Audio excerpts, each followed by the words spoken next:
దళిత క్రైస్తవులు, దయచేసి దళిత క్రైస్తవులు బైబుల్ ఇంట్లో పెట్టి రాజ్యాంగం పట్టుకొని రోడ్డెక్కండి. ఎందుకంటే దళితులను క్రైస్తవంలో చేరితే మీ రిజర్వేషన్ తీసేసి మిమ్మలను మరింత నిస్సహాయమైన స్థితిలోకి నెట్టేసే ఒక భారీ కుట్ర ఈ దేశంలో జరుగుతుంది. కాబట్టి మీరు ఇంట్లో కూర్చొని కన్నీరు గార్చి యేసు ప్రభుకి మొరబెట్టితే మంచిదే, కానీ యేసు ప్రభుకు మొరబెట్టడంతో పాటు బయటికి వచ్చి మోషేలాగా యుద్ధం చేయాలి. బయటికి వచ్చి రాజ్యాంగం ద్వారా మీ హక్కులను సాధించుకోవాలి. కాబట్టి చర్చికి పోవడం ఎంత ముఖ్యమో సమాజంలోకి వచ్చి ఫైట్ చేయడం కూడా అంతే ముఖ్యం. సమాజానికి మాకు సంబంధం లేదు, మేము పరలోక రాజ్యం కోసం ఆశపడుతున్నామంటే ఉన్న రాజ్యంలో మీ హక్కులు ఊడిపోతాయి. ఉన్న రాజ్యంలో మిమ్మల్ని మనుషులుగా చూడకుండా మేకలను కోళ్లను వధించినట్టు వధిస్తారు మిమ్మల్ని. ఒక గొప్ప బోధకుడైన ప్రవీణ్ పగడాల గారిని చంపితే కనీసము న్యాయం దొరకలే ఇక్కడ.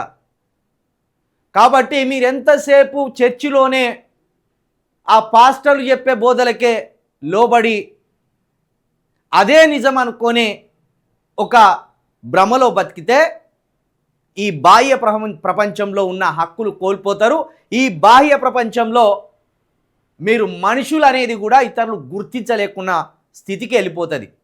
కాబట్టి దళిత క్రైస్తవులు మీ ఎస్సీ హోదాను మీరు నిలుపుకోవాలంటే ఓటు అనే ఆయుధంతో ఎవరైతే ఈ కుట్రకు దారితీసిందో వాళ్ళ మెడలు నరకాలి. మీరు ఆంధ్రప్రదేశ్లో రఘురామరాజు అనే ఒక నాయకుడు ఉన్నాడు కదా, పవన్ కళ్యాణ్ అనే నాయకుడు ఉన్నాడుగా, చంద్రబాబు నాయుడు అనే నాయకుడు ఉన్నాడు కదా.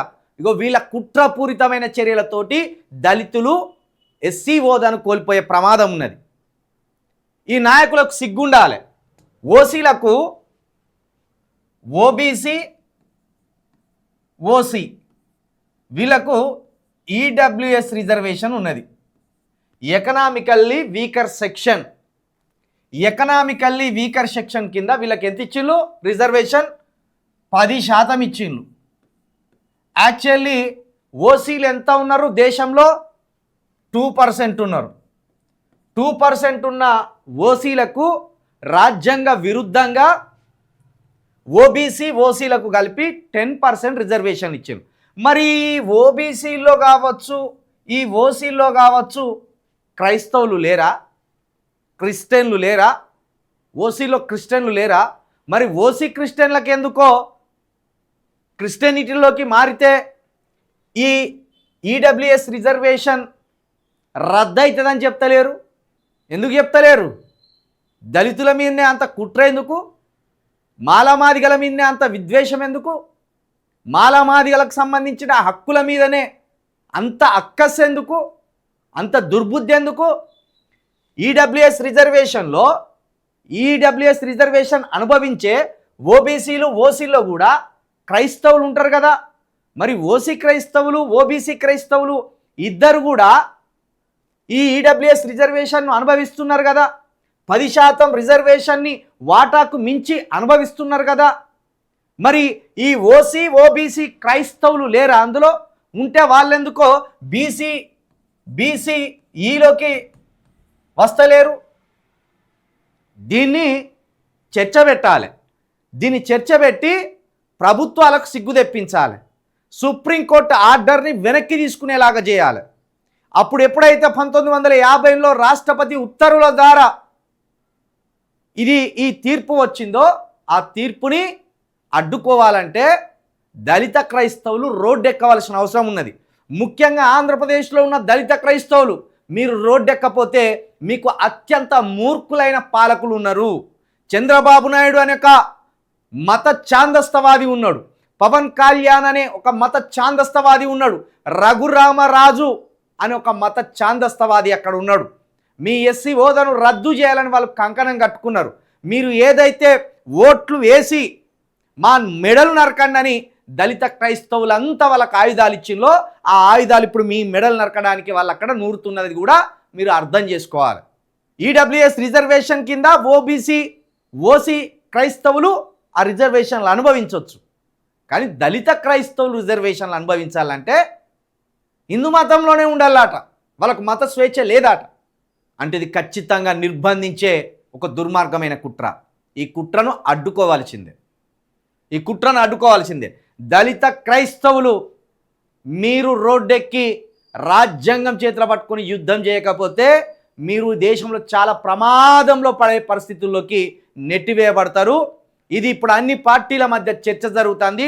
ఈ అన్ని పార్టీలు ఆలోచనలో పడ్డాయి.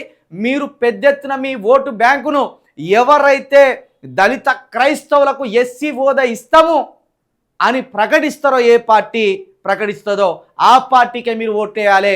లేకపోతే మీరు రిజర్వేషన్ పోతుంది. రానున్న తరాలకు మీరు క్రైస్తవంలోకి మారిన మిమ్మలను మాదిగా